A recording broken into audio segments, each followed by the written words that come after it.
یا شیخ سوالی دارم.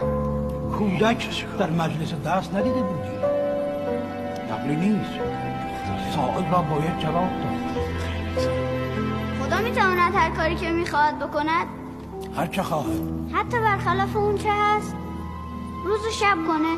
قطعاً. این چیز که میپرسی؟ حرف کودکانه. حضرت شیخ 2 علاوه بر 2 چند میشه؟ این را همه میدونن. خب من طفل بیش نیستم. میشود 4. اگه خدا بخواد میتونه 5 بشه؟ آری. پس میتونه مسلمون رو گرد کنه و کافر و مسلم؟ بیشک.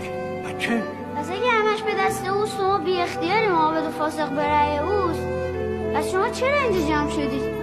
همه اینها که از جهد